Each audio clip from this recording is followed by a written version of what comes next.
BlogTalk Radio.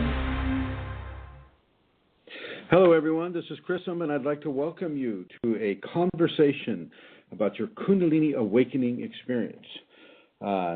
Today, I'm honored to be able to broadcast this radio program from Ireland itself, from the home of Santara and her family, who support this broadcast, who support all of these conversations by their generosity and their kindness and their service to others, and that includes all of us who are listening and all of us who are speaking as well. So I would like to say thank you, Santara and Jonathan and Emma, here in the county of Kerry, in the kingdom of Kerry, in the country of Ireland, and I'm going to turn it over to Amelia. Hello, Chrism. It's lovely to be speaking with you here across the Friday, which is a big change to the usual show where I'm in Ireland and he's in California. So welcome to Ireland, and it's really good that you're here. And it's enough for me and for John to have you have your presence with us. So I'll begin as usual, and I will make a few announcements. First one I would like to make today is about where you can go if you would like to make a donation to support Kundalini Awakening Systems on all the venues that this information is given. If you go over to www.ascension-kundalini.blogspot.com, you will see that there's a donate button there, and you can donate and support this program. Again, I would like to welcome Chris, and I will make that announcement again later in the show, Chris, with me. Thank you, Amelia. Yeah, it's a real honor to be here in Ireland. It's a beautiful, beautiful place. We've been out communing and visiting with some of the ancient megalithic standing stones that are just walking distance from Amelia's house. Absolutely gorgeous, and very, very informative. Today's show, however, is about Kundalini and the Koshas. Yet before I get into that, I would like to say that one can receive this information at one.com. This is Glenn Ola's Kundalini Awakening Systems 1.com website that he designed and he manages, and I want to put a thank you out there to Glenn Ola. One can also receive the video aspects of this information from the YouTube network. And on YouTube, you just need to search out Chrism Kundalini, and it will all come up.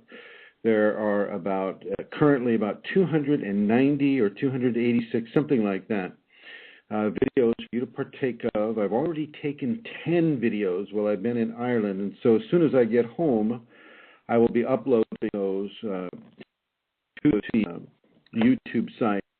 They won't let me do it when I'm in a foreign country. They think, somebody's trying to hack my account, and so, if I could upload them right now, I would. There's quite a bit happening. It's a very beautiful place, and to be with Kundalini awakened people is such a blessing.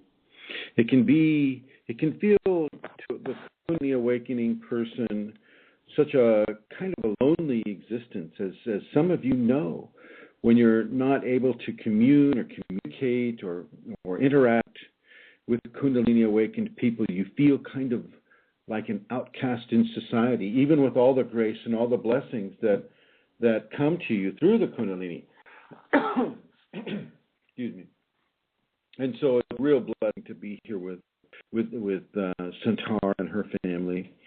And, may this happen again ASAP, in my opinion. So I feel really, really blessed to be here, and it's an honor to be here sitting next to Amelia Santara. If one has an issue about Kundalini syndrome, one can go to Kundalini Healing on the Yahoo Groups network. It's just called Kundalini Healing. Or on the Facebook network, which is also called Kundalini Healing.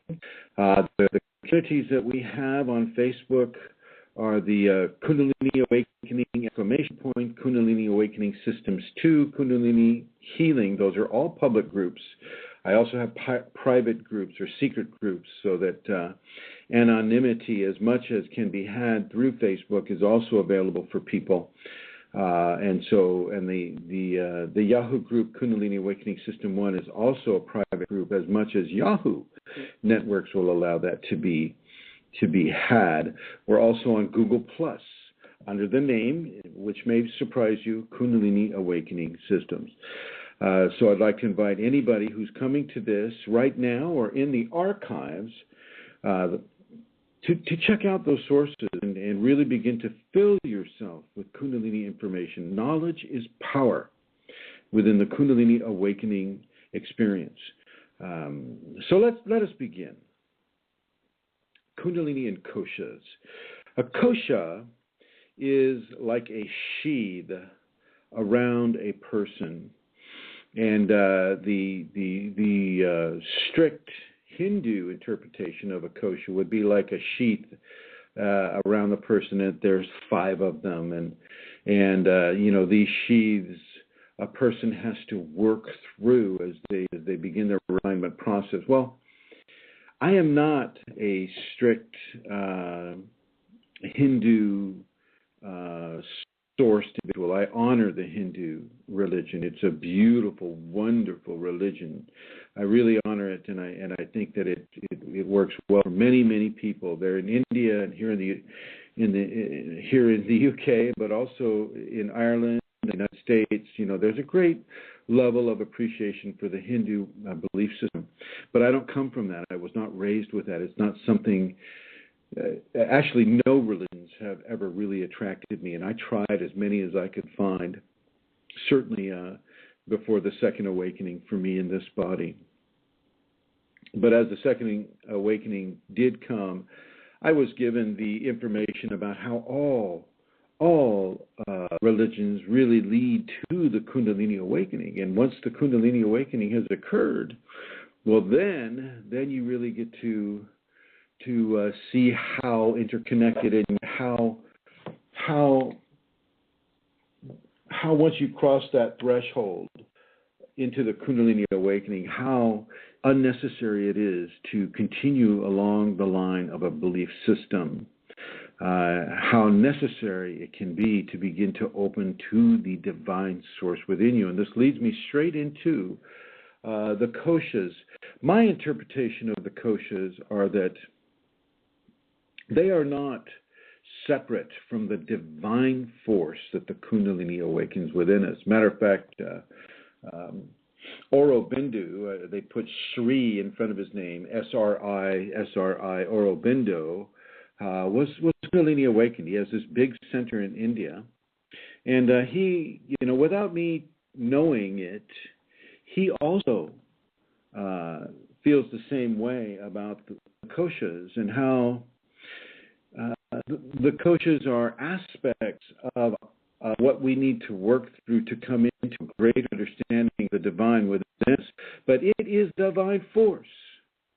That is the power. It is the divine force that allows us to even come into an understanding of the koshas.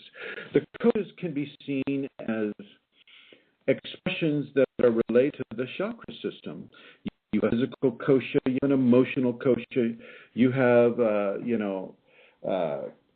koshas for cosmological influences, you have koshas for communication with self, with the Kundalini, with the divine. And all these koshas really, they're basically lesson plans for a person to work through. It's not like shucking a corn, it's not like, pulling the sheath off of a corn. You have to carefully work through a kosha. So, for instance, the emotional kosha. You really need to begin to change how you relate to yourself on an emotional level.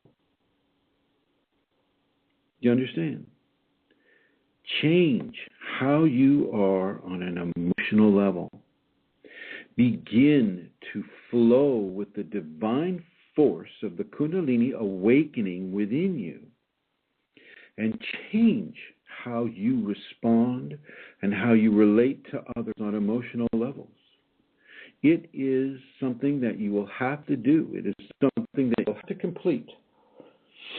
Otherwise, the kosha will not become thin enough for you to move into the next sheath, into the next level of refinement that the person needs to partake of as they begin to walk this Kundalini awakening path. Now, I tell you, the Vedics are all going to just throw their arms up and go, oh, that Chrism, oh, God, don't listen to him. He's just going to pollute your mind with all this nonsense about his interpretation of koshas. And yet, I see validation through the actual people who are Kundalini awakened, Sri Aurobindo being one. Many of the great scholars of the Vedics, the great scholars of metaphysicians throughout the Western understandings, these great scholars aren't Kundalini awakened. They put their time in the books, and they've gone through their rituals, and they got a nice beard, and they've got a really cool hairdo maybe, and they wear those beautiful, beautiful saffron robes, but they're not Kundalini awakened. They don't know. They don't understand. They're able to interpret books of the rishis to the degree that they think they understand them. They're able to go into the Bhagavad Gita or the Bible or the any of the sacred writings that are scattered throughout the world, the I Ching, etc. They're able to go in there and they're able to go pull out these morsels of wisdom, but they're not Kundalini awakened. And I have to say that only because Kundalini awakening gives you a different level of information. A very, very different level of communication and information.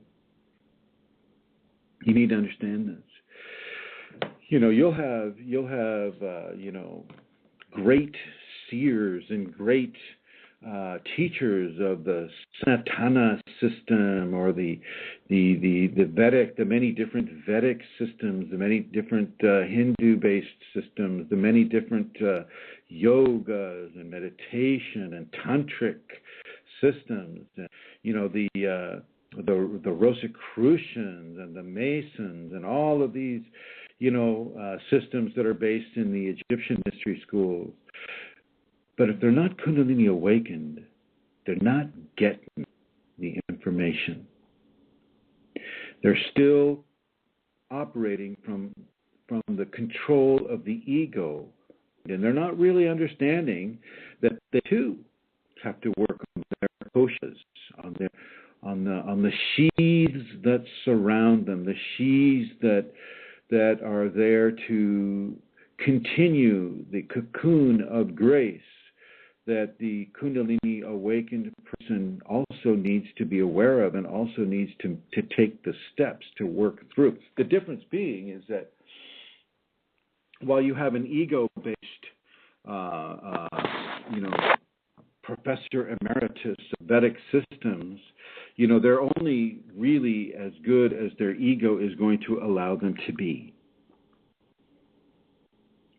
Whereas when you have an awakened ditch digger or a homeless person, such as I've been, you have this amazing expanded level of information that does not often coincide with levels of ego-based information that those who are dependent upon books and writings and the interpretations of people that have gone before them have. Kundalini is a living force of information within you. And as I mentioned at the beginning, information is power within your Kundalini awakening expression. Within that equation within you, your information is power.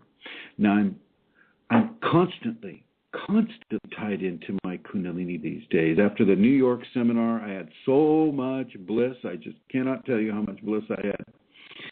I talked to some of the people that were there. Amelia Santara was there. Amelia, was I having any kind of bliss at the seminar? Yes, Chrism, you have bliss constant, and you also have bliss in Ireland, and you've had this in Earth, it can be embarrassing. And it can be wonderful to be in the presence of that too, because you can feel it. So it has been, I've been very blessed to have witnessed that. So thank you. Thank you, Amelia. And when you have this bliss, it's like sticking your head into a ray of sun, and this sun carries with it this amazing level of divine merging. And it's that merging that causes the bliss to happen, but it also causes more information to come. And as my equation continues to go, just as yours, you who are listening, even those who are not activated yet, you're listening to this equation, and this information, this Kundalini, travels on my voice, and it's traveling into your ear right now for any of you who are listening. Speaking of which, I'd like to welcome Fashji to the show, and I'm sure many of you remember his gorgeous, absolutely velvety, deep voice calling in over the telephone. This guy is he's genetically designed to be on the radio. You have a great force in your voice, my friend. And Celestial Rubies, which is Julie. Julie, good to see you. I hope that double scatter field is working for you.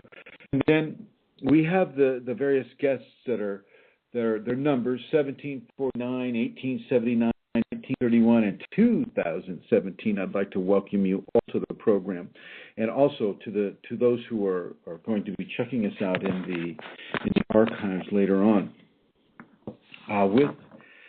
With these koshas, the Kundalini awakened person is wrapped in a sheath of what we would refer to as the 5 bodies of human expression. So this is where the Vedics get the 5 koshas.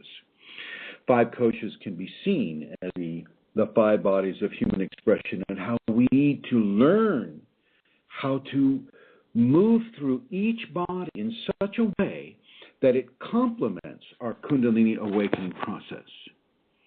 So let's go back to the emotional body. You need to learn how to begin to allow the Kundalini to express through you and through your emotional kosha, so that you're able to become familiar with it, you're able to acclimate to the force of a sun extending its ray through your heart.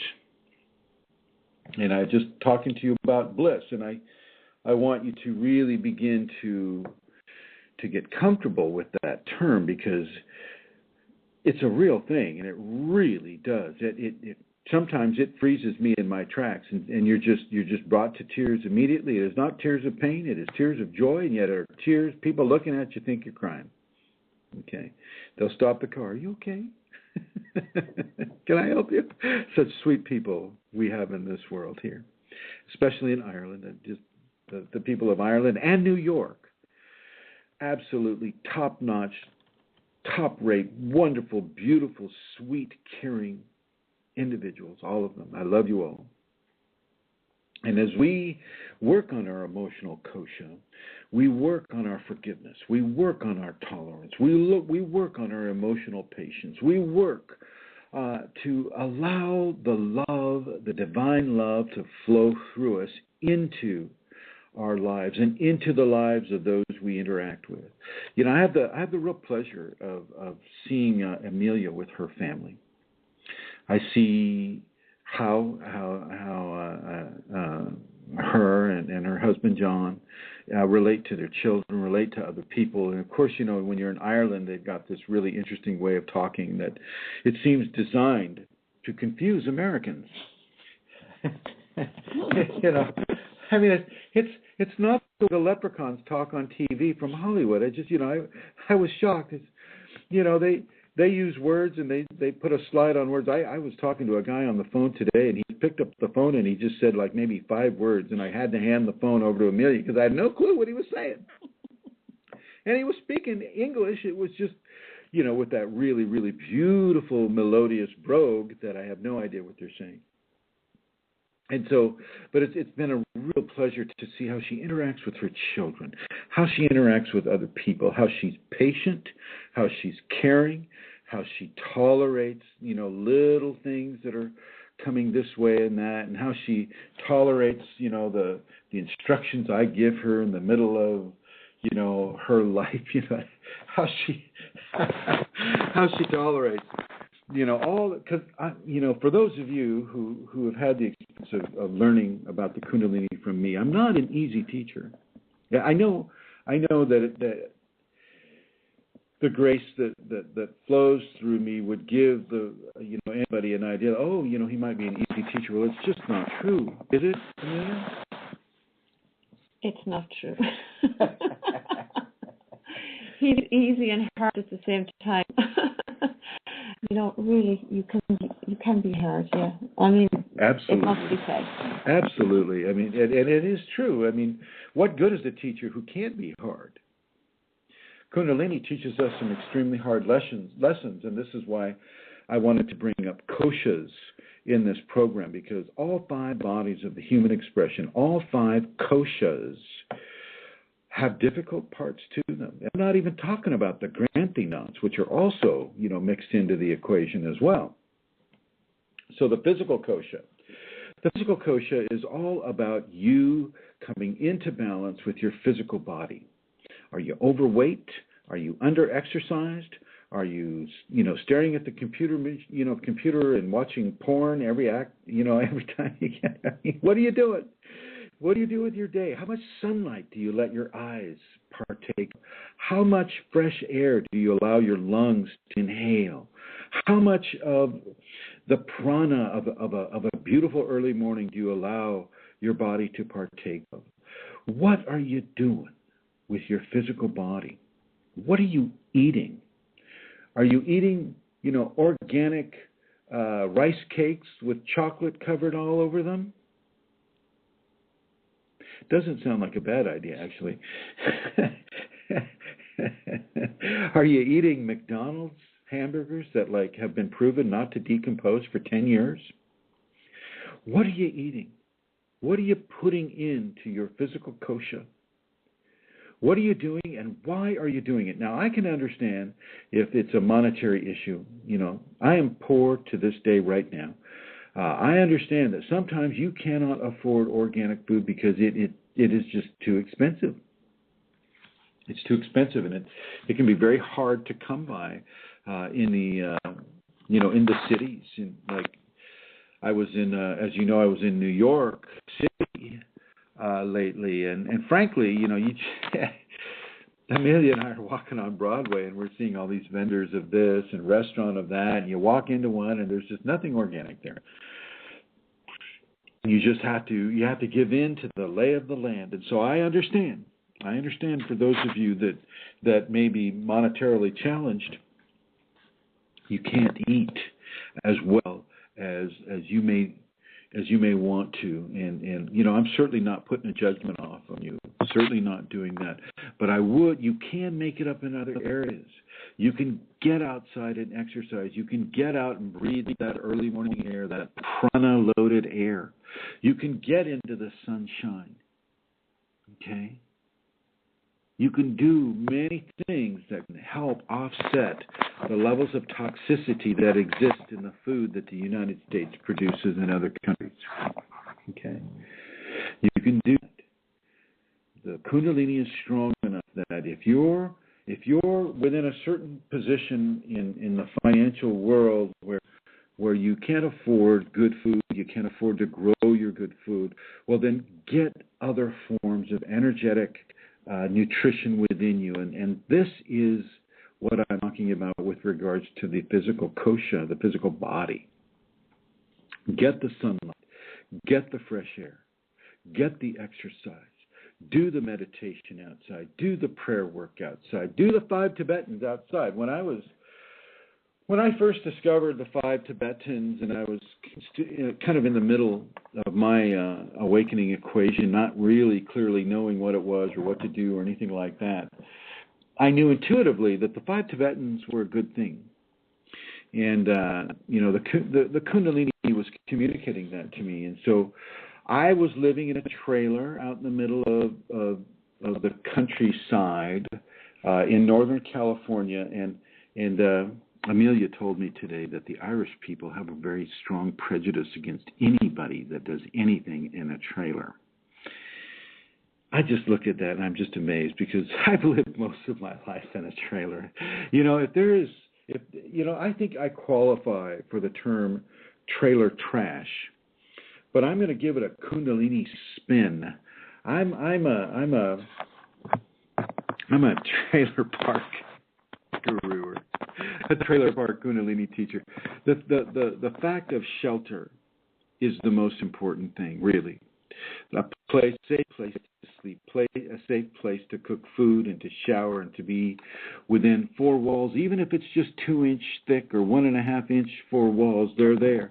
We need to really move away, from our judgments of people who live in something other than a brick and mortar domicile.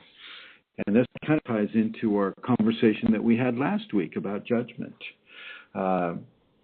Trailers are absolutely okay. They're wonderful. And I'll tell you what, I live in California. I live in Northern California. I live 7 fault lines, active earthquake-laden fault lines, and we have earthquakes all the time in Northern California. And there is no place I would rather be than in a trailer with tires and shock absorbers in an earthquake than in a trailer. I mean, I would prefer to be in that trailer, and I think anybody else would be too. Because all it's going to do is just move you side to side. They're made to withstand the road. And the road for a trailer is just a really long earthquake. You get the brick and mortars, they're falling down all over people. They're hurting people. They're killing people. But the trailers aren't doing that. So a trailer can be a saving grace, a beautiful place to be. And I support any of you that are into your Airstreams or your Shastas and your Fleetwoods and all of these American brands of trailer. I have a Spartan and a Dolphin and things of that nature. So trailers are really good, and they're very effective in helping the physical body, the physical kosha, survive in a challenged financial environment.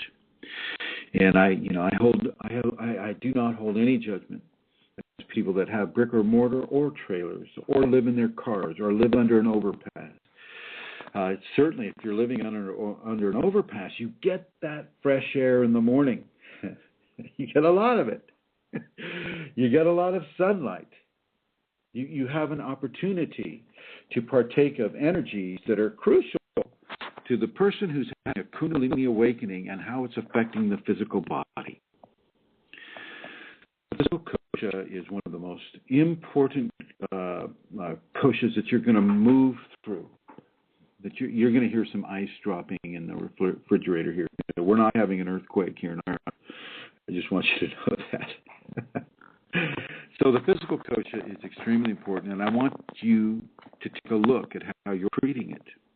How much of your lethargy is based in negative programming that is coming from the computer, that is coming from the television, that is coming from the cinema, that is coming from your friends, your family, your church, your school, your newspaper. I would ask you to take that programming out of your system and allow the physical kosha to get up early, to exercise hard, to work hard, to play hard, to eat hearty. And when I say eat hearty of the foods that you're able to find.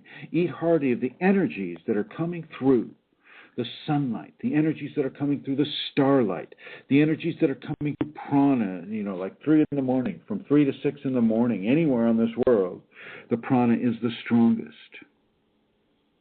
Drink that clean water. If you can't afford bottled water, then find the cleanest water you can find. And treat your physical kosha appropriately, appropriate to what a divine force would ask you to do it. And this is what the Kundalini is asking you to do. Now, this moves us up to the next kosha. Okay, the kosha of the second chakra. This has to do with procreation. This has to do with creativity. This has to do, with the levels of fluid that are retained in the body, the levels of salt that are retained in the body, the levels of what you have been putting into the first kosha is basically organized and disseminated by the second kosha, the second body. And what are you doing with that? Are you masturbating every day because you're bored? Is that what you're doing? Is that how you're spending those sacred fluids within you that the Kundalini will use to invigorate the nervous system and to form a collaborative plasma with divine Kundalini God? Is this what you're doing? Masturbating every day just because you're bored? Just because your society is pumping out pornography to your face, over and over again through commercial television, through Broadway plays, through the cinemas, through any of the many outlets of the media that we have? Is this how you treat the sacred feminine within you? Whether you're a man or a woman, is this how the sacred feminine gets treated? Sometimes the Kundalini will hyper-express your second kosha, your second body. You won't be able to not have sex, but that's in the realm of Kundalini. That's not the Kundalini going, okay, ego, have at it. That's the Kundalini taking over the control of the second kosha and the first kosha, and allowing the Kundalini to dominate those areas in you. The koshas are very, very, very important, not only before you having a Kundalini awakening, which is the refinement process, but after you have the Kundalini awakening, after it has come up in you. You're still working on them. You're working on how the new body that is being built is going to work for you, how you're going to express through it, how it's going to express through you. Think about this. Everybody's, we all hear, from that, many various sources that, Kunalini is this great transformation, great this, great. Well, yeah, it is a transformation, but what then? It doesn't just go back to being controlled by the ego, does it? The divine begins to have a merged control over more than half of your systems. It allows the ego the illusion of control, because this is how we communicate on this world. This world is controlled by egos all the time. It is controlled by certain levels of illusion. The Kundalini knows this, and it allows this illusion to continue for as long as the individual needs to partake of it. But it will shorten that rope considerably. It will shorten that illusion considerably. So once the transformation is taking place, other arrangements are being made in how you are going to express and how the divine forces are going to express through you. This is through the thinning of the koshas. Okay, the Kundalini will thin the koshas. Thinning the koshas is the equivalent of refining the five-body human system. What are you doing with your second kosha, with your second chakra? How are you being creative? How are you being procreative? How are you treating that area of your Kundalini awakening equation? How much salt are you eating? How much water are you drinking? Are you drinking a lot of caffeine? Are you smoking? What are you doing that is going to impact the second kosha, the second body of the human system? And if you're doing all these things, what are you going to do to correct it? Are you going to stop drinking alcohol? Are you going to stop, drinking, artificially flavored colas? Are you going to stop drinking things like artificial diet type sodas? You have one that says I'll say the N word and then sweet after that. You have one that comes in a pink package. You have one that comes in a blue package. What are you going to do? How are you going to change your life? And I want you to take the time to discern what changes you need to make in your life, wherever it is in your life. It's all going to affect your koshas. It's all going to affect the sheaths that determine how you're going to mature in a spiritual evolutionary sense. Amelia, how do you feel about it? It's so unfair. Oh, well, first of all, I didn't really know what koshas were. I hadn't come across the term before, but as you begin to speak, I understand what they are as you're explaining them. And it is, Chrism, I can't speak.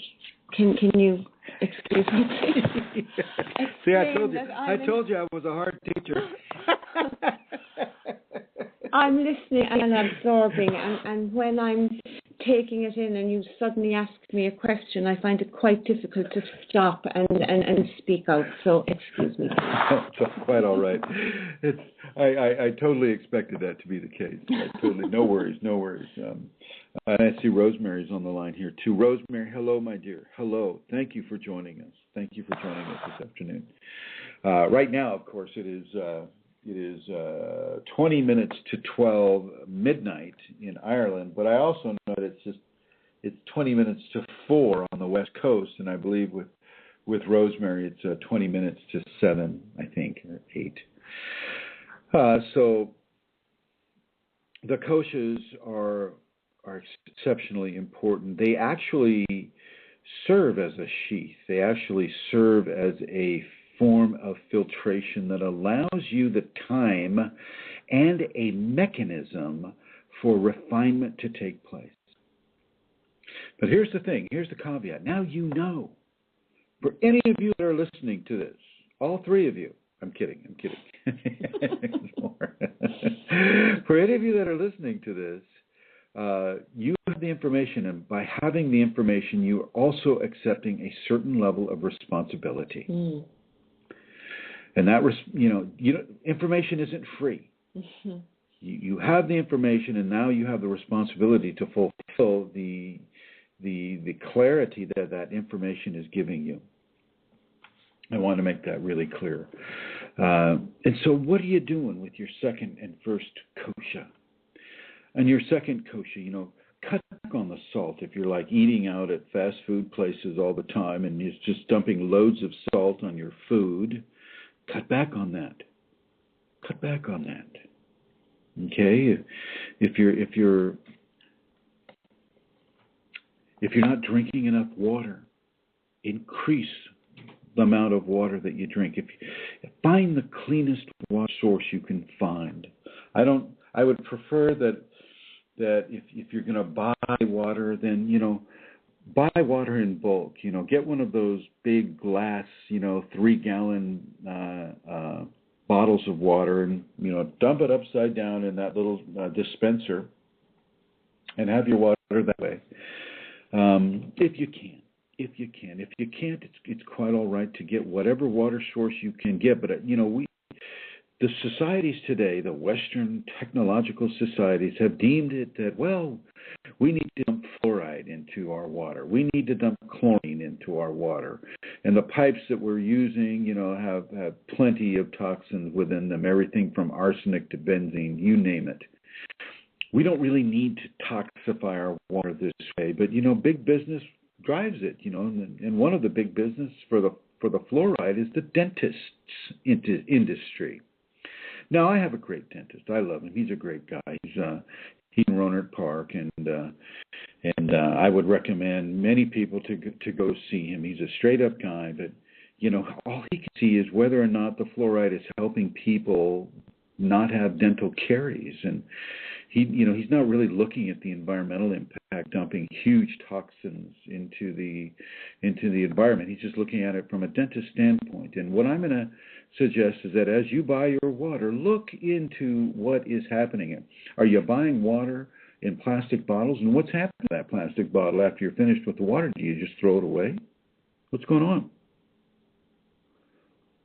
Where's your level of responsibility to the earth, to Mother Shakti.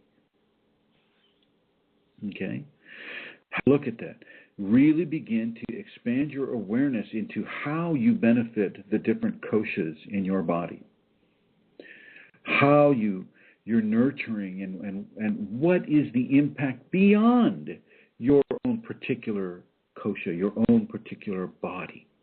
What are you doing? And why are you doing it? And what impact does it have? You know, in the ocean, there's this huge island that's been created through the different tides. I think it's somewhere in the Pacific Ocean. And it's an entire island that's made out of plastic bottles. Plastic this, plastic that. It's huge. It's huge. And it's this conglomeration of, I'm not sure that's a word. Forgive me if it isn't. It's this huge collection of plastic bottles, plastic shoes, rubber duckies. I mean, anything that's spilled out of a container ship that's plastic and floats. Well, it collects there, and it's an amazing thing. And you know, seabirds can get caught in those plastic rings that hold 6 back together, et cetera, and so forth. So really begin to look at how you feed your koshas, how you treat your koshas, and how that treatment affects the outside environment. Because I'll tell you what, it's the outside environment that is going to determine how your koshas are going to be nurtured, how your koshas are going to be allowed to flourish or not.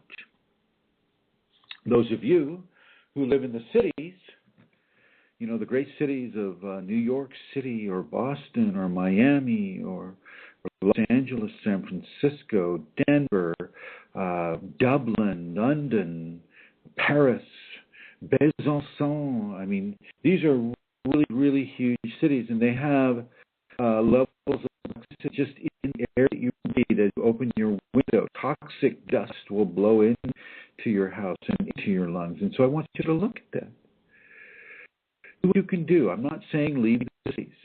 I'm saying do what you can do to maintain a fresh air source, a good, wholesome, healthy, fresh air source, so that your kosha, whatever kosha that fresh air affects, is going to be helped, is going to be assisted, is not going to be turned against itself or to begin to attack another one of the sheaths that are part of your Kundalini equation. It's important for you to begin to look at this. Don't poison yourself, is what I'm saying. Don't suck on that cancer stick. I don't care what kind of a brief moment of satisfaction you get. Stop it.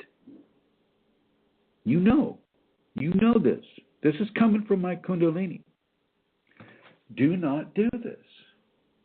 Now, it doesn't mean that if you keep doing it that all is lost. But it does mean that if you keep doing it, you know, a lot can be lost. A lot of it's going to depend on your karma too. But if you're consciously poisoning yourself, what does that tell you about your feelings about the divine force that is coming through you? What does that tell you about your level of love for the Kundalini within you? What does that tell you about your level of discipline? What does it tell you about your level of grace under fire? We create karma not just by the activities that we do to other people. We create karma by the activities that we inflict upon ourselves, too. Imagine being born with a disease that doesn't allow you to take a deep breath. Imagine what that might feel like. Imagine what an early onset of emphysema without any kind of a smoking scenario it feels like. My grandmother, she died of emphysema at the age of 58 in Santa Rosa, California. I remember her opening up that strange little purse that had her cigarette pack and lighter in it, and I always wondered, oh, God, you know, what an odd purse to have. And she'd open that up, and it looked like a big fish to me. And, you know, she'd take it out, and she'd just smoke away, smoke. I forget what brand she was smoking, but she would smoke a lot. And, of course, I'd then all the secondhand smoke, as many children in our country and in our world do. I'm going to suggest that you do your best to begin to clean up the toxins go to your second body.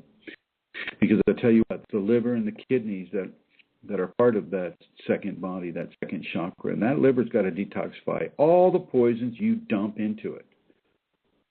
Stop dumping into it. It is not a landfill. Your liver is not a landfill. It is not a dump. Please, please, my friends, take out as many toxins as you can. And certainly don't put toxins in your body for just the strength of the limited pleasure that it may give you. And if you're going to say for tobacco, if you're going to smoke tobacco, smoke real tobacco. Take the plant, dry the leaves, roll it up, and smoke that tobacco. Have a relationship with that plant, just like many of the shamans do in South America, Central America, and in the Southern North American continent. Have that relationship with the tobacco itself. Forget about the benzene. Forget about saltpeter. Forget about the tiny shards of the filter that when you inhale, impacts your lungs. Forget about those things. The only thing you really have to do as best you can. Clean it up as best you can. I have nothing against smokers. A lot of Kundalini awakened people have the cigarette scenario going on. A lot of them. I have to talk here, folks. Many of my friends are smokers. Many of my students are smokers, and I've got no problem. I love them all. I love you all deeply. And part of my love for you is to say to you that, hey, you know what a kosha is? You know what it does? You know how important it is to your Kundalini awakening equation? Please begin to take care of those koshas, of the bodies of expression. Okay? Take care of them. And so the liver and the kidneys and the adrenals, these are part of that second kosha, the third kosha. The kosha of the lobes of the lung, the lower lobes of the lung, of the thymus, many of the ductless endocrine system-based glands. This is your connection to the cosmos. This is your connection to the sacred male. This is that force of power within you, the top of the first pyramid within the body. How do you honor the sacred male in your life? How do you honor the levels of energy that are coming in through the sun, through the many, many, many frequencies that comprise sunlight? How much time do you spend under fluorescent lights? And I get it. I get it. You have to go to work. And most of the work lights are going to be fluorescent lights, and they got that 60 cycle hum, and, they flicker on and they flicker off, and you don't even, your eyes and your brain will record all of it, but your eyes, begin to be acclimated to that flicker, that constant on and off, on and off, on and off at a hyper frequency that allows the eyes to see more of the light than the dark. But the brain will get both of it. Okay? How much time do you spend under those qualities of light, those frequencies of light? How much time do you spend under the stars? How much time do you spend with moonlight?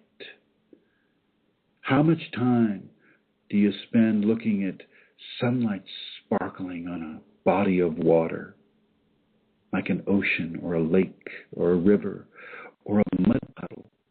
How much time do you see visions of snow and the sparkle of the snow in the sunlight? And I'm not asking you to go out and get snowblind. I'm not asking you that. You can wear your sunglasses and you can still see that sparkle. It won't hurt you. How much time do you do that? How much time do you enjoy the sparkle of a gem ring, a ring that Amelia and I, we in our travels lately, we're going through New York City, and we're going up into New Jersey with Jake and Eleonora. Hello, Jake and Eleonora. We're going up through there, and we're looking at different levels of sacred red or sacred blue, and we're looking and exploring for just that right frequency. And I got to tell you, Amelia found it. She found the most beautiful sacred blue ring you'll ever see, and she's wearing it right now. Oh my gosh, I can sit here and look at it and have this. It's an amazing quality. And how much time do you, my friends, do you look at the sparkle of frequencies that the sun provides on a beautiful colored gemstone? I don't care what color it is. I'd prefer for you to look at red and blue. I don't know if I discussed that before on these programs, but a red gemstone that is scintillating in the light, and I mean a dark, dark ruby red gemstone. You look at it, and you allow the sun to light it up, to sparkle it up, and conversely, you look at a deep, dark, cobalt blue cut glass faceted stone, so that it too sparkles up, and you allow your eyes to drink those colors. You allow your eyes to drink that sunlight. How much time do you spend feeding your eyes? How much time do you allowing the yellow burst of the third kosha to be nourished by the sunlight, the starlight, the music of the spheres, the music of the multiverse? I'd like you to feed your sternum. I'd like you to feed your xiphoid process, for those anatomists out there who know what a xiphoid process is. I'd like you to feed your third kosha. I'd like you to make sure that you're getting the appropriate amount of iodine in your system, the appropriate amount of minerals in your system, the appropriate amount of electrolytes in your system, so that the body energy can run faster and smoother. And the Kunalini can partake of that beautifully balanced and nourished system and increase it exponentially, safely, so that you're not feeling too much pain, you're not feeling lethargy, you're not feeling over-amplification. Feed that third kosha, feed that third body, take the time. You even just, split it up, the 5 days of the week. Monday it's the first kosha, Tuesday the second kosha, Wednesday the third kosha, Thursday the fourth kosha, and Friday the fifth kosha. You can feed those koshas. You can feed those bodies. You can nourish those bodies. You can allow the Kundalini to be nourished by your nourishing of the kosha, those sheaths. And as you nourish those koshas, those bodies of expression, even before the Kundalini comes up, after the Kundalini comes up, you still have to nourish those koshas. You just have to learn how to do that. And I'm telling you how to do some of that right now. Even as you nourish, say, the third kosha, and you're drinking in the sacred male, what part of the awakened anatomy resonates with the sacred male? How are we given within the process of the Kundalini into the divine? Well, with the Kundalini, it's somewhat of a forceful process. And force is a signature of the male. The male is a protruding force into the divine aspects of who we are. And yet, even within that protruding force, that force that inserts itself into your equation, even within that, you must surrender to the divine within you. Even as it forces itself into your system, you must surrender. And so surrendering is a part of allowing in, and that would, of course, be the aspect of the sacred feminine. As above, so below. As below, so above. You see, I mean, there's this, it's not even a Jacob's ladder, it's a Kundalini ladder. And it takes you from its own reflection on the physical five kosha world.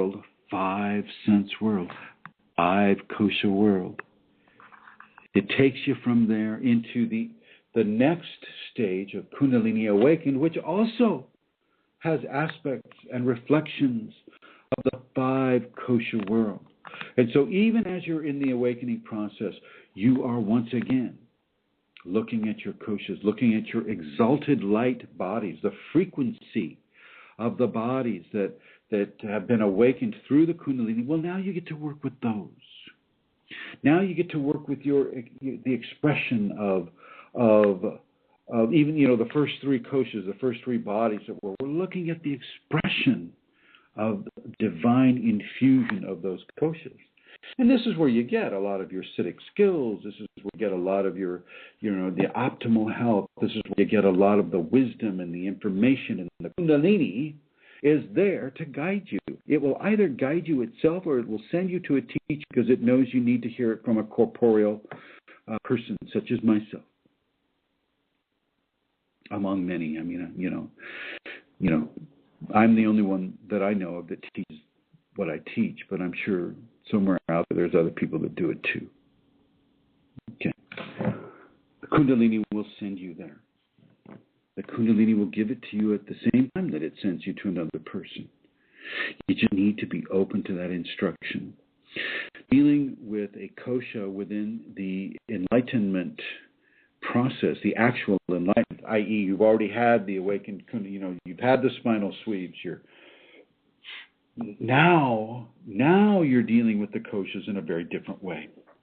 You're dealing with the koshas in a way that no book can help you with. Just the information your Kundalini gives you, or the information that the Kundalini gives you through the teacher that it feels is best for you. And that includes books. The Kundalini may lead you to a book. It will knock the book off the shelf for you to read. It doesn't want you to remain in darkness. It doesn't want you to in a profound state of ignorance, even after the awakening, after the spinal sweep. Most of the people after the spinal sweeps, they're all into the phenomena. The entities, the kriyas, the waking visions, all of these different things come in, and we can be inundated and we can be distracted by that phenomena. And if you're coming into the spinal sweep, if you're even engaging the Kundalini so that you can have power, well, you're gonna have a very surprising experience within the Kundalini, because it doesn't entertain ego interpretation of the correct use of power very well. Doesn't entertain that at all. Matter of fact, it might enslave you to entities just to get you a little more prepared to understand the correct use of power. Kundalini controls how well. That would be a fifth kosha, actually. That would be a fifth. And I'm not really skipping the fourth kosha, but I'm just saying the entity interaction is a fifth kosha issue. Okay. Believe me, there are many, many vectors of teaching that the Kundalini will give a person pre and after the Kundalini spinal sweeps. As you work, towards a spinal sweep, you're conditioning the five bodies or the five koshas towards a level of grace, a level of energy that will open the chakras simultaneously and allow the sacred Shakti to come up to the base of the spine and out the fontanelle at the top of the head. Fontanelle, Latin for fountain, with the attendant 2 transmediumship channels on either side of it. Lights them up too, so that you have spiritual contact. You have conscious spiritual contact. And that's not always the most pleasant thing, but it depends on how well you're taking care of your koshas. And and how your karma has determined for your life to be at this time. Okay. We still burn our karma, not burn, we still balance our karma, even as we're coming into the exalted aspects of the koshas, so the thinning of the kosha sheaths around us. Now, many of the Vedic scholars will say, oh, well, the 5 koshas, they do this, they do A, B, and they equal C. And the Kundalini awakened people go, well, that's a nice theory, and it's a good theory for you to have while you're at that place in your life, in your evolution. But in actuality, it's the divine that controls all koshic activity.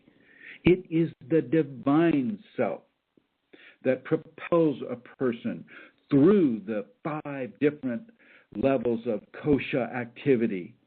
It's the divine self that does this. It is not somebody's book. It is not. No.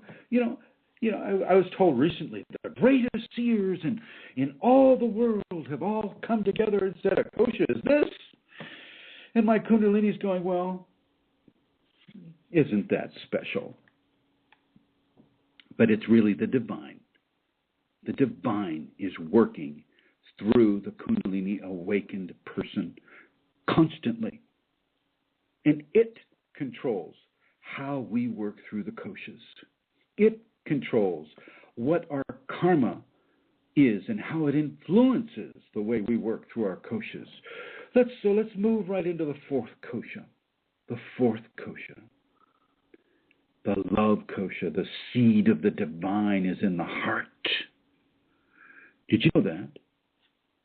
The seed of the divine is in the heart. A proper Kundalini awakening is a check mark. It bounces from the 4th to the 1st, and then up the spine and out the 7th. A check mark, basically. From the 4th to the 1st, and then up the spine, back into the 4th, and out the top of the head. The divine seed is in the heart. And one of the greatest of the Indian philosophers, Ramana Maharshi, he knew this. Read his words. Read his work. That man was absolutely fantastic. And he is fantastic because he's Kundalini, and Kundalini doesn't just leave. He is part of the divine matrix of all Kundalini awakened people on this world. Just as I am. Just as Amelia is. Just as you Kundalini awakened person is listening to this program. Just as you are. And all of those who are in the activation sequence and at that special time of their life, all of you who are working towards having the Kundalini, and all of you that have the spinal sweep or who've done a lot of astral projection and are beginning to understand the unlimited variation of divine influence upon the human system, upon the 5 koshas. The 4th kosha is the seat of love, is the seat of divine intervention upon the human being on this world. And love is what holds everything together. Love is what controls the frequencies. Love is what allows us even to enter into an evolutionary process. Love, not desire, not wants and needs, but love.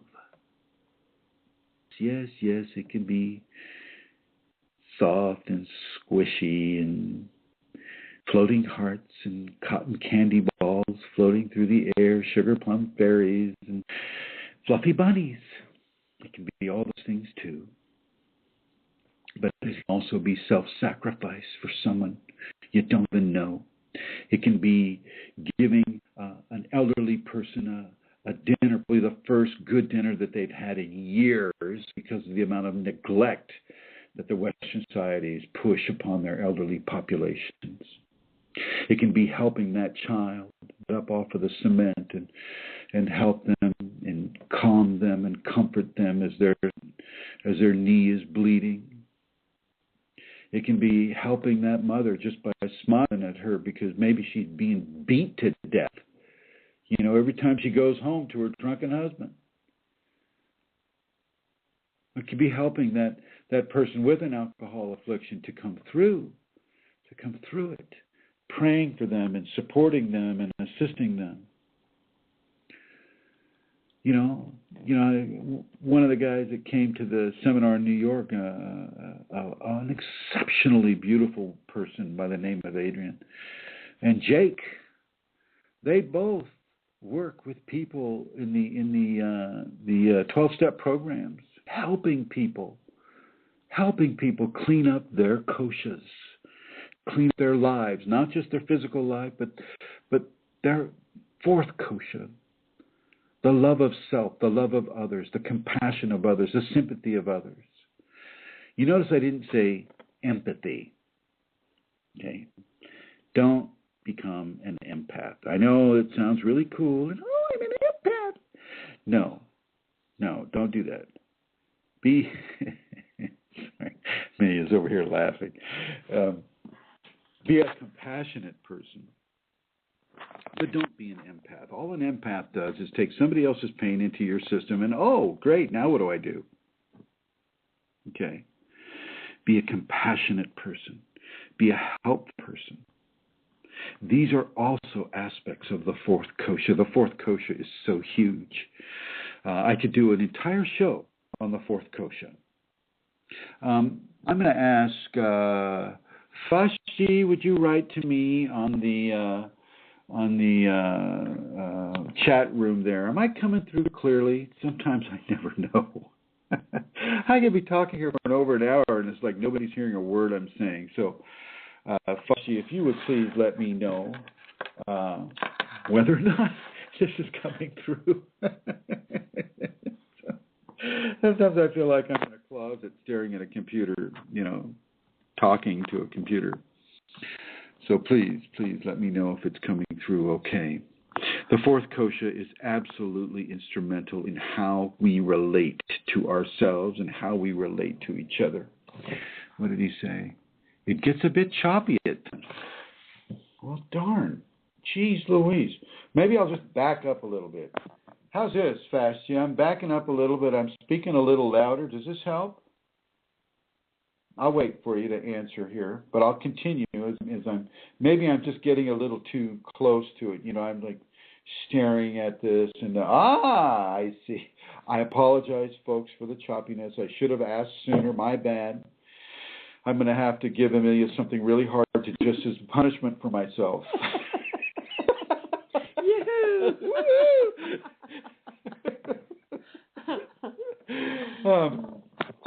Julie had commented earlier, actually, that she had said, let me see, going well, thank you. So, not the whole time then. Okay, yeah. Very good. Thank you. I know.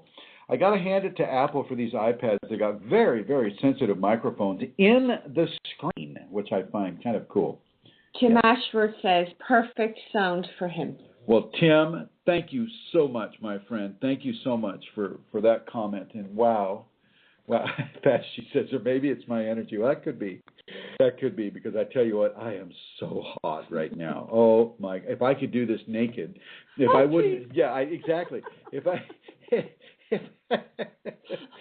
could be alone, and do it naked and not cause anybody untimely death, I would. I'm just, oh God, it's just blowing me away here. Okay. So the fourth chakra, or the fourth kosha, the fourth sheath of refinement, is exceptionally important. I mean, how do you love? How do you feel about yourself? What do you see when you look in the mirror? Who do you see when you look in the mirror? Now, this is important because I'm gonna reach into a little level here that beautiful people are falling into every day. I got a call from a gentleman who told me that he was being attacked by entities. And the entities basically told him that they will commence a war upon him if he listens to what I tell them. These entities were telling him, these discarnate entities were telling him that I know too much. Chrism knows too much. You do not go to listen to Chrism, and if you do, we will attack you really, really strong. And they did. because he went ahead and he listened to me, and the truth was given, and he now understands it, and he's now helping his fourth kosha by loving himself as consciousness that is allowed to control his body. These entities were dominating him so much that he was being told to close his eyes as his foot went down on the gas pedal through busy intersections in a major metropolitan city and hitting other people, other vehicles. Think about that. And these are the people that are listening to Bashar and Ramtha and what is that other one? Abraham. Channelers, my friends. Channelers, stay away from them. Channel your Kundalini. That's all you need. You've got it all right there. You don't even need to watch TV. You don't even need to watch YouTube. Just channel your Kundalini and let it channel you. It's all there, behind your heart and at the base of your spine. You don't need to listen to these people, these discarnates that are so chicken shit that they can't take the birth process themselves and talk to you in their own flesh body that they've earned it, that their level of karma will allow them to do that. You know, this is so pathetic to me. Yes, I am being a bit judgmental here. I'll admit it. And I'm perfectly okay with that. You know, I see the amount of damage that these entities do to people, everything from driving people into a psych ward, everything from driving somebody into an accident that is impacting innocent people. You know, it gets me a little pissy, I have to say. Excuse my language. You know, I'm not a Vedic scholar. I'm not Jesus. Even though, I have to say, on Broadway in New York, you know, people were calling me out. They're going, hey, Jesus, come over here. I swear to God, 3 or 4 times, separate people. Anyway, I'm not Jesus, so I'm going to say things like pissy. Okay, I get a little, actually I get quite irritated with that, and I have no problem helping people get rid of their entities. No problem with that. I like it. I like it. And they know I like it. They know enough about me to warn their channelees against listening to me, and that's fine, you know, but some of them will listen, and those people will be helped. And if you are listening in the archives, you know, 1,000 years in the future, and somehow you are able to listen to these archives, you go to that Kundalini Awakening Systems1.com website that Glenn Ola has so graciously given into these populations of the world, and you go to that more information about Chrism. You know, I think it's about the 4th option of the menu down on the left side.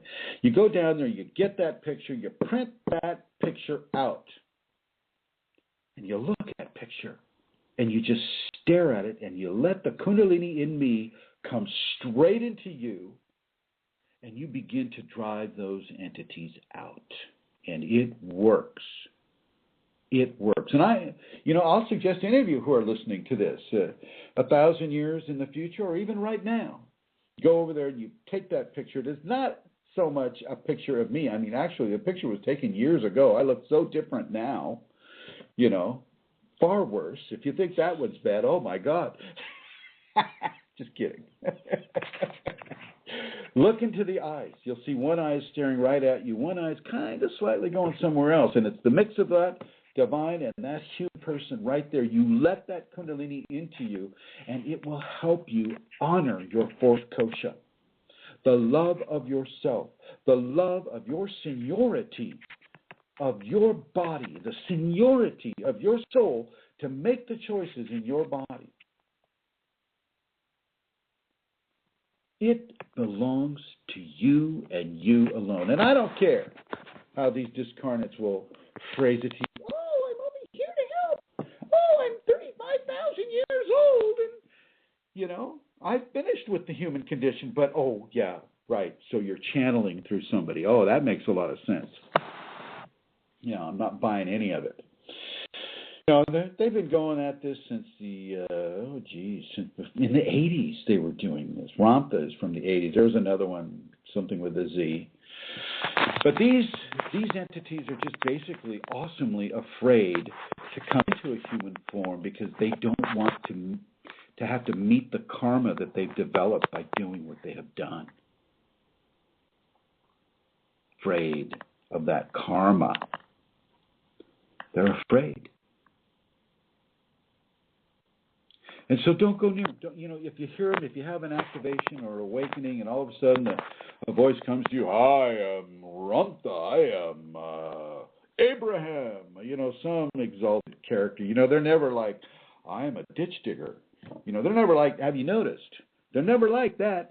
They're like, I'm a medical assistant from the Egyptian times. I'm a cellar worker from primitive time. They're always like some great biblical character, some great this or that, some great warrior, some hugely knowledgeable individual. It's just bullshit. That's all it is. I hope that came through okay.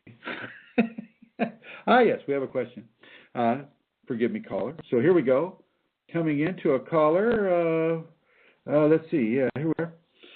Hello, caller. I hope you're not channeler. Hello? Hello? Hi. I'm channeling right now. Who am I speaking with? Yvette? Hi, Yvette. How are you? Hi. We have an echo, but that's weird. Anyway, it doesn't really matter. Okay. I just have a question in regards to something you just mentioned. Go ahead.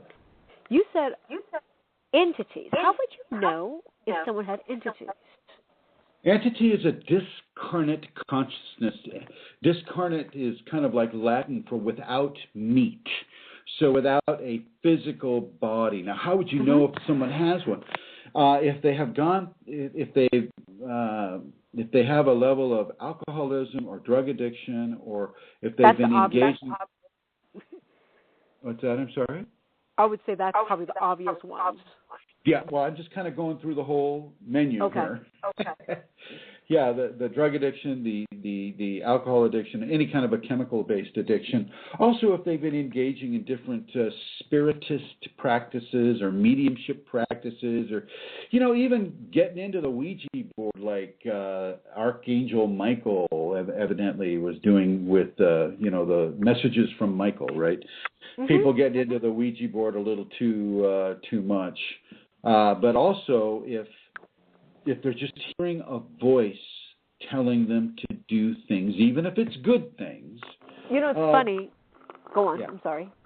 That's all right. Go ahead.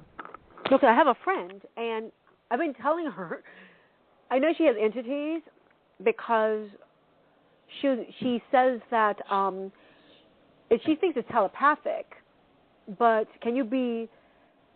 Okay, I'll just explain to you, and you can explain to me what's going on probably. I've been telling her, but she's afraid of hearing, no, I don't have entities, I'm picking up telepathically. But then the messages she gets is, I hate you, you're so vain.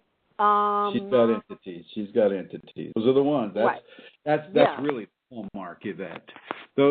These are the aggressive entities that occupy the lower astral realm, and when a person becomes spiritually capable of hearing them, i.e., their fifth kosha is opening to a certain degree that they're able to have that interaction. Well, most of them are going to come through as being extremely negative.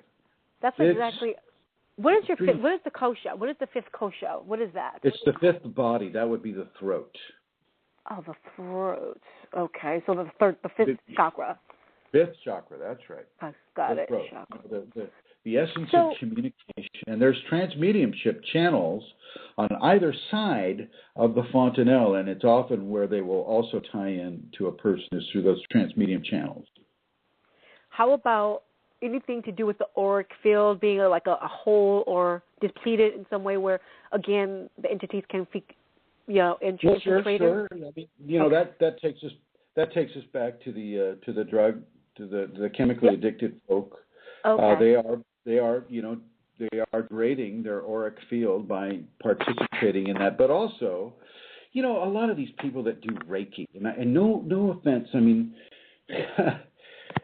Reiki people are typically, in my opinion, really good people that are just trying to find a good way to help other people. Mm-hmm. But what they're doing, though, is they're allowing, healing masters of the universe to, whatever that means, to plug into their hands, and this is giving an entity permission to plug in, and that means come through the auric field and plug into a person's hands, and then, horror of horrors, they lay those hands on a sick person. Uh-huh. Oh, great. That sick person has just been infected with entities because they gave the Reiki person permission to lay their hands on them. The Reiki person gave the entities permission to come into their body. You see? Interesting. You see? Yeah, thank God I don't do Reiki. The Reiki people have a problem with me, I'm sure. That's okay. You're just giving out information. Important information. How about, so if I wanted to, because I do healing work on my own, I've never subscribed to like any modality really.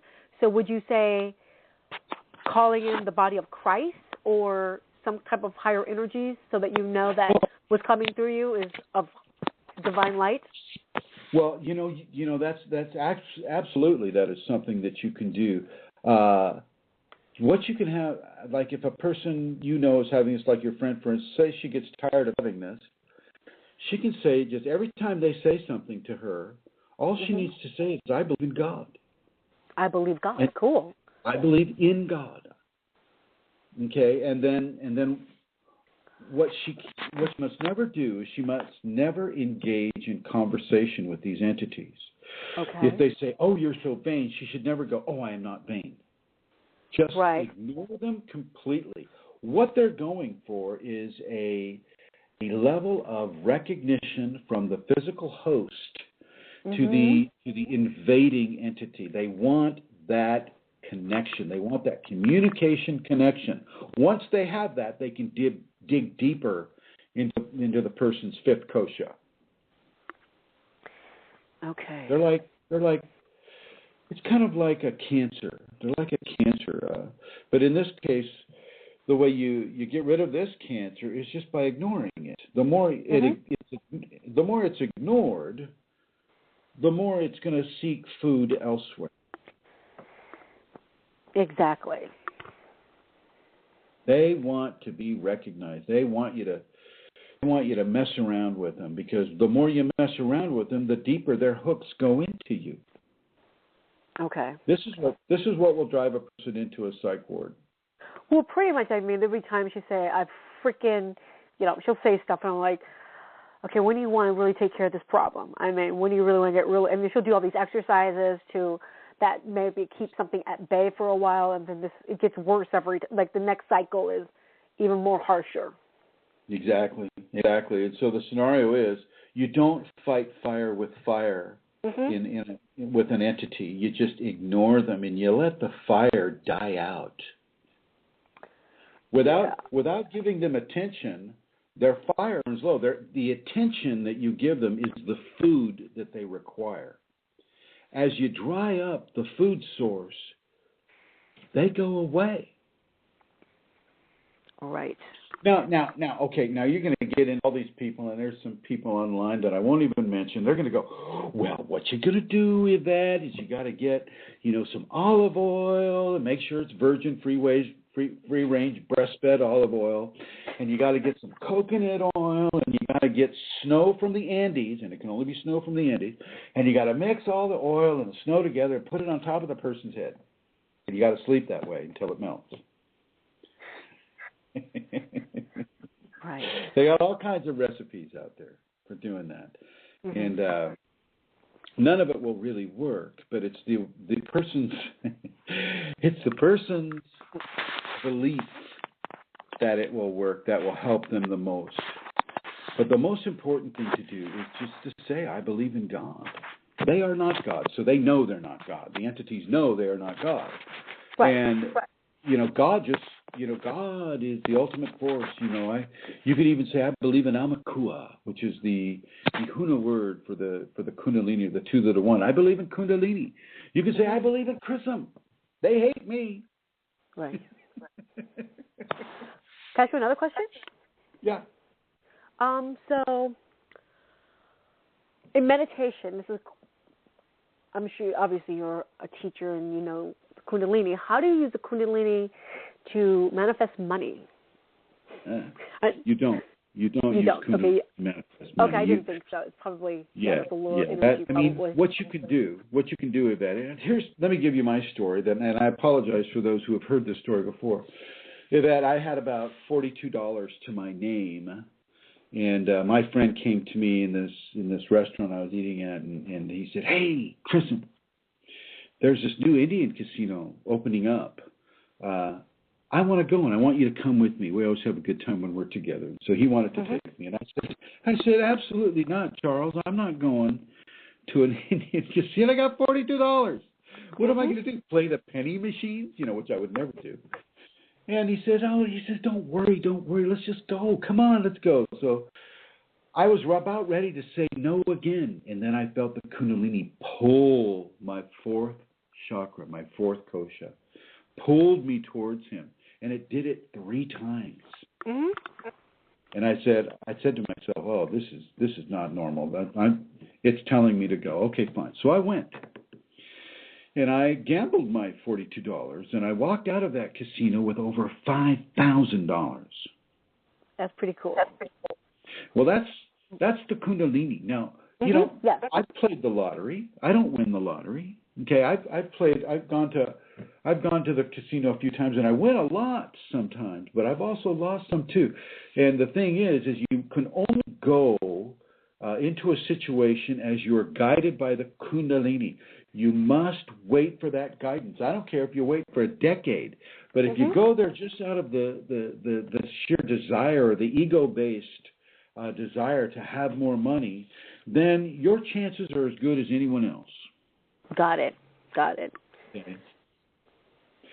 Now, also in making money, the Kundalini may just tell you to get a different job. It may help you get that different job. Mm-hmm. Okay, it may help you understand that, oh my gosh, Yvette, you may need to sell that Corvette and get a Honda. Mm-hmm.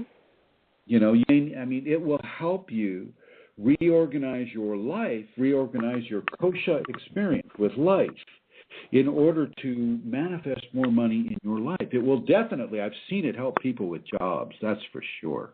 Mm-hmm. But the problem is the person typically has an ideology of what job is best for them. It's what they've gone to school for. It's what their parents want them to do, all of this stuff. And, we'll just say it's an MD. The MD wants to be a doctor. He wants to work at a hospital. He wants to get a new, he wants to do that life. And the Kundalini will say, "Oh, no, you need to become a janitor." Mm-hmm. And the MD is going, "That's not going to happen."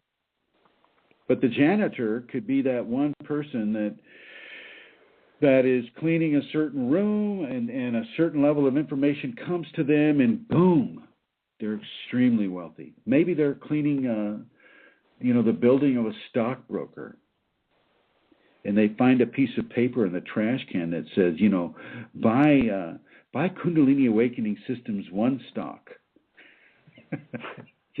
Yeah. Yeah, right. I know. Good one. So it can help you get money that way. It just won't. Mm-hmm. It just won't go, "Oh, Kundalini, give me gold bullion," and gold. I know it has more integrity than that. But others don't. So, right. Yeah. Remember, other people are going to be listening to this. They're going to have that expectation. Believe me, that I get asked these questions almost every day. Yeah, Chrism, how do I get money? How do I solve my life, my worldly circumstances? How do I get powers that will give me money, or that will make me a hero? So I know you're not that way, but I get a lot of folks that are. Well, I appreciate your time. You're very welcome, my dear, and I appreciate you calling in. Yeah, I'm going to continue to listen. All right. And anybody else that would like to call in, the number is 347-934-0026, 347-934-0026. If this is very important. I'm glad Yvette called up because, she described, and you notice I didn't give her any encouragement about, did the entity say this or did the entity say that? Not at all. Her friend is having the real deal. Her friend is inside of being possessed by entities, and this is also a fourth kosha level. It's the level of love that you show for yourself, the level of love and confidence that you show for what it is you are, a human being inside of this amazing, beautiful spiritual evolutionary experience. There are no shortcuts. You don't get to go to Ramtha or Abraham and go, oh, okay. And you get a step up on everybody. Now, granted, those channelers have made a lot of money doing that, but they haven't made a lot of evolution doing that. Okay, matter of fact, they've probably taken themselves down a few notches by doing that. Okay? So realize that within the level of the fourth chakra, the fourth kosha, the fourth sheath, you are the one that takes the responsibility for the choices you make. As you approach the Kundalini, after the Kundalini, you are also going to be held to your responsibilities with regards to what the Kundalini is teaching you, i.e., being more compassionate, being more loving, being more tolerant, being more patient, being extremely truthful. Not, marrying yourself to a system of Reiki that is just basically a level of self-delusion. Oh, my Kundalini told me that I'm Jesus now, and therefore you all have to, read Bible quotes to me. But only the ones that I like to hear. Okay? That's ridiculous. Kundalini's not going to do that to you. You, however, may do that to yourself. Okay, and the Kundalini will try to correct you, or it will let you kind of swim in your own soup for a while. You hear a lot, people having the spinal sweep come up and over them, and all of a sudden they're just, oh yes, I'm holy now. Yes, I'm a holy man. everybody listen to me. I have the answer to the world's problems, and you must come to me for these answers. And oh yes, you can bow if you want, scrape if you want, throw money. That's always good. No, that's the ego that is being exalted, and that is the person allowing their ego to be exalted. And the Kundalini will once again eventually step in. It will step in, and it will begin to realign that person's awakening equation. Now, we never kill the ego. We don't hurt the ego. We just redirect the ego's attention to the areas that it is most capable at understanding. A part of that is the maintenance of the body, which would go back to the first and second kosha. Okay, the Vedic scholars will tell you, obliterate the ego, get rid of it, oh my God. And the Kundalini awakening person will go, no. We practice ahimsa with Kundalini. We do not kill things. We retrain things. We change their vector of interaction with us. Okay? The ego is not to be killed. It's just to be retrained. And this is also a part of the fourth kosha. Fourth kosha is huge. It's huge. But as we move from the fourth kosha into the fifth kosha, this is that element of exalted, expanded communication. This is where narrowband and broadband telepathic impulses will begin to be discerned. And this is where a person can get in trouble with entities that will couch themselves as some great and honorable historical figure, Aristotle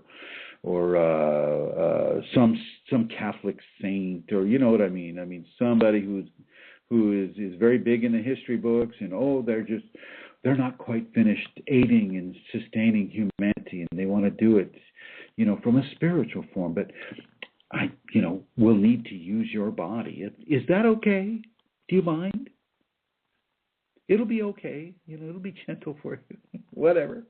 And then once they're in, they're really hard to release, and they will drive you through a busy intersection and cause you to have traffic accidents with perfectly innocent people that didn't get to make the decision on whether or not they wanted to have an entity come into you and run into them in an intersection.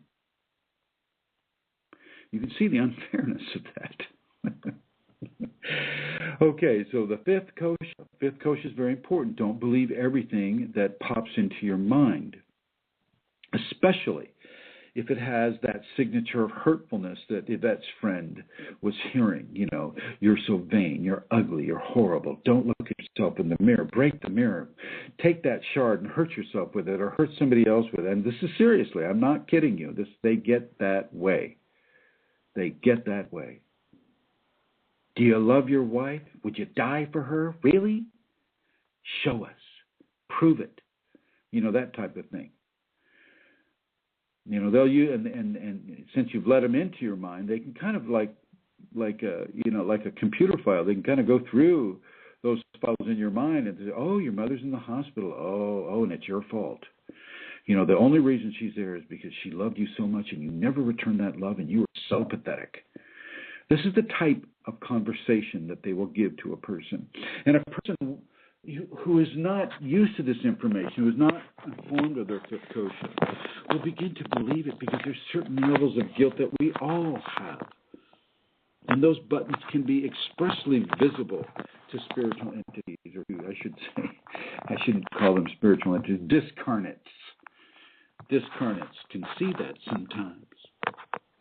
So it's important not to believe anything of a negative quality that you hear about someone else or that you hear about yourself from an undefined source within your head.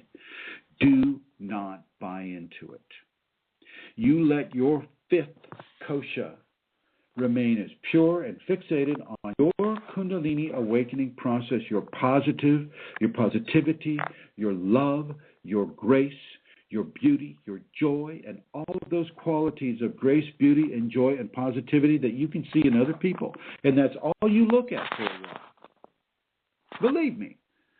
I say honor the shadow. You've got to honor the shadow, but not right now. You can honor the shadow later. Right now you honor the positivity, especially as you're coming into the Kundalini. Because the Kundalini expands everything. It amplifies your thoughts and your feelings and your conclusions. It amplifies them. Okay.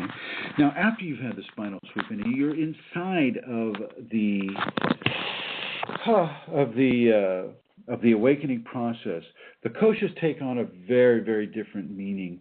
They become inhabited by the inner divine. And believe me, I'm talking about the inner divine. I'm not talking about entities. I'm not talking about discarnates. I'm not talking about lower astral forms. I'm talking about the divine. I'm talking about that which will give you uncontrolled amounts of bliss. I'm talking about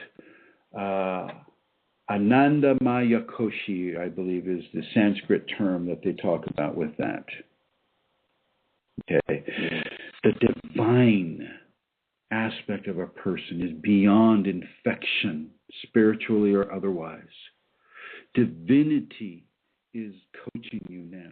And you just need to learn the language of hearing it and feeling it and allowing it to move through you, paying attention to it, letting it sculpt you into that beautiful, beautiful semi-divine light upon this world. And darkness is not evil. Darkness is what every seed, or most of the seeds on this planet, are planted in darkness. Darkness is not evil. It's just another aspect of the polarity. As I said before, evil has no color. It is about as bland as it gets. It just, it gives you false promises, and it never shares power. Kundalini gives you power, doesn't suck it away from you.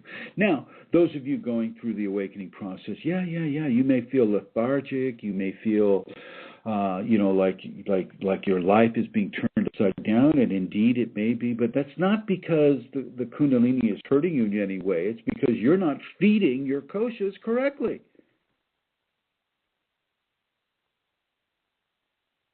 You have to begin to turn your life over just the way the Kundalini is forcing you to do.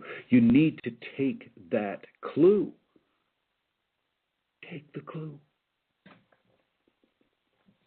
It will never, ever tell you to leave your kids or to leave your spouse unless the spouse is beating you or hurting you in some way. And that means, taking you to a psych ward because your spouse doesn't understand your Kundalini. That is indeed interrupting your Kundalini process. But if a spouse is supporting you, if your children are supporting you with your Kundalini awakening, it will never tell you to stop it. It will never tell you to end it. It may tell you to toughen up.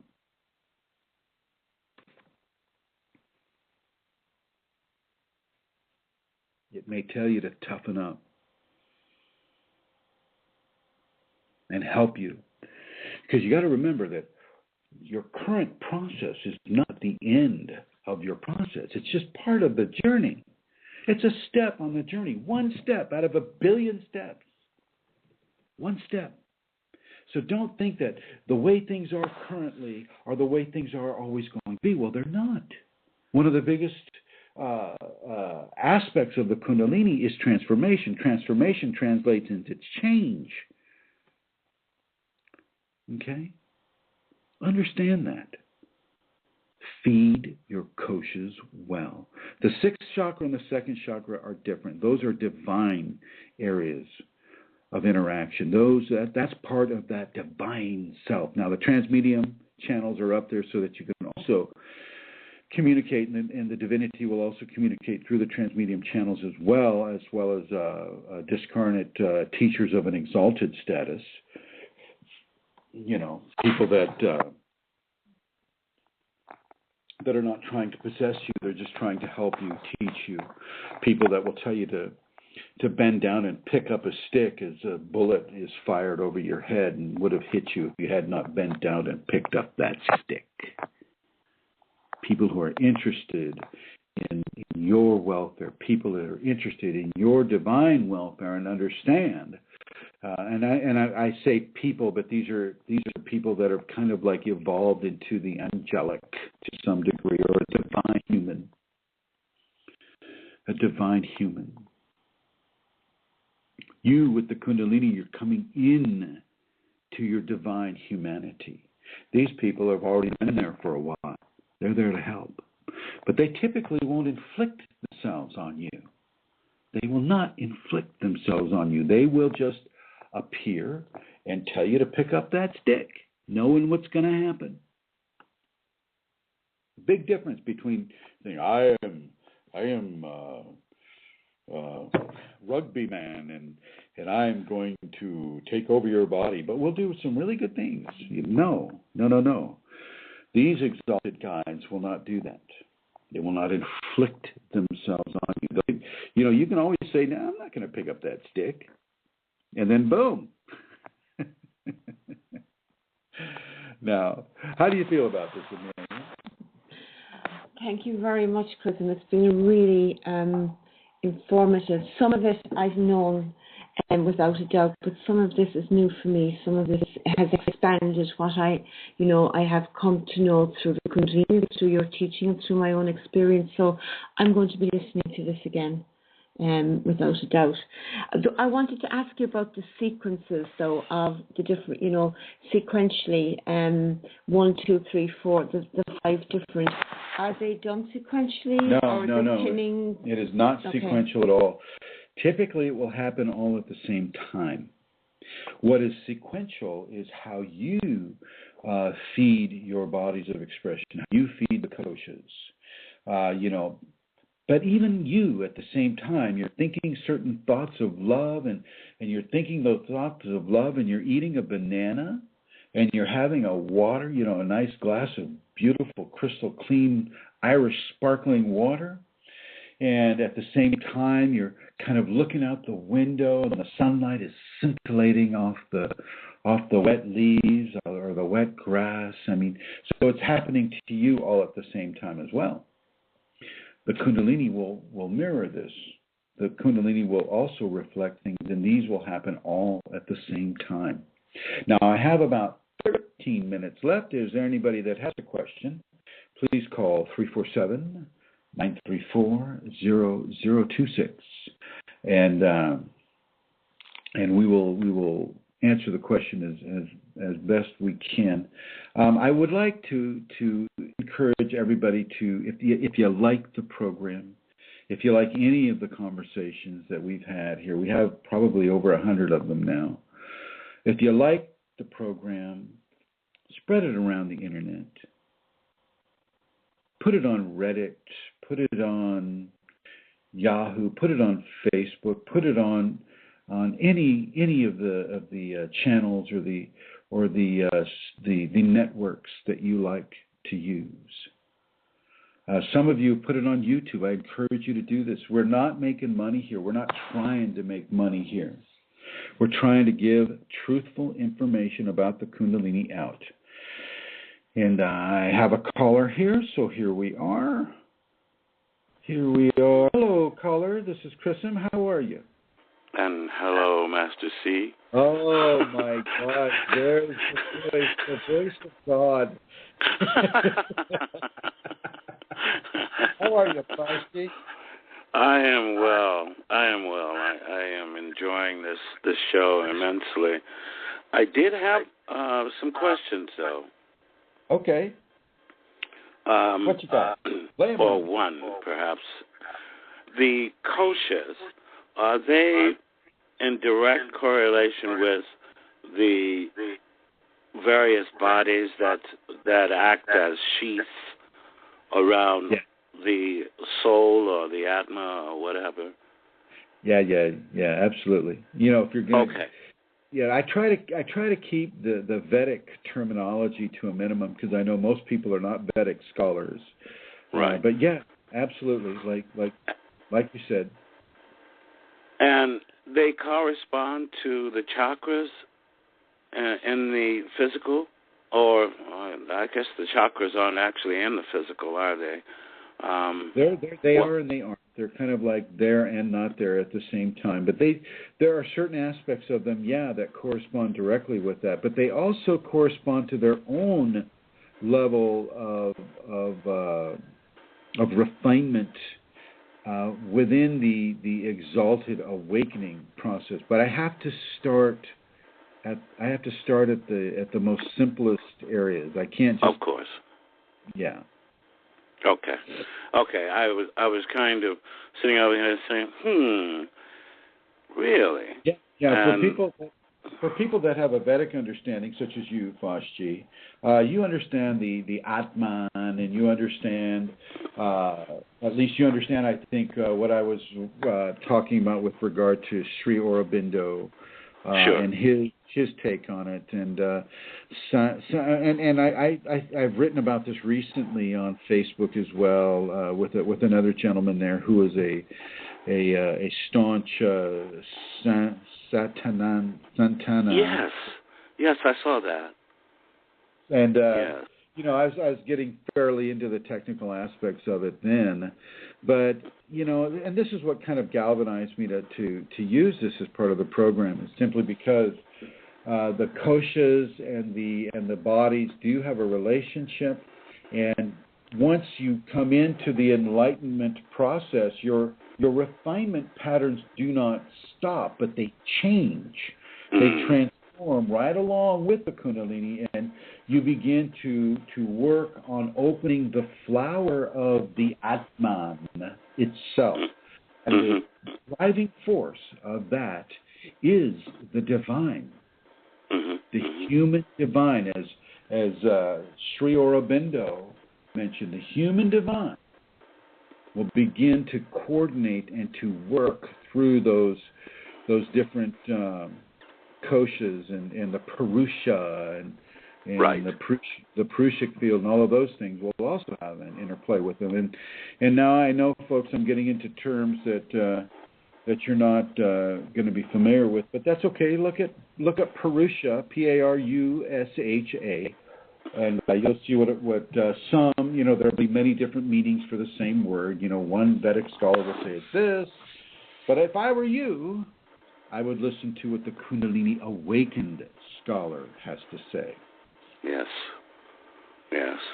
My whole understanding of this has changed dramatically from what it was before.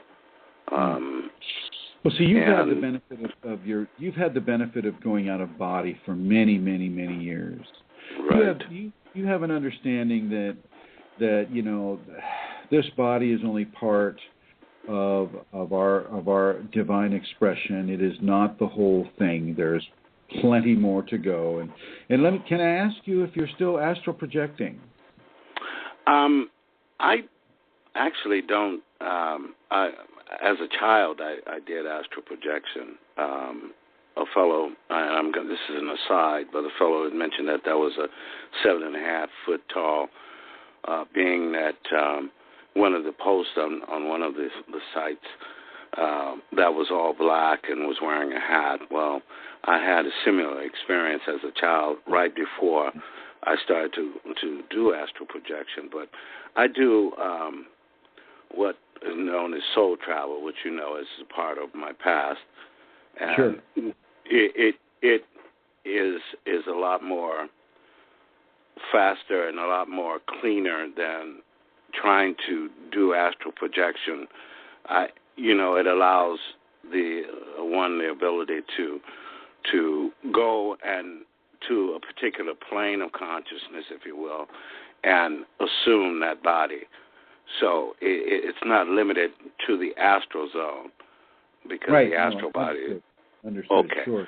Okay. Now, are you still doing that? Is that something that you're doing?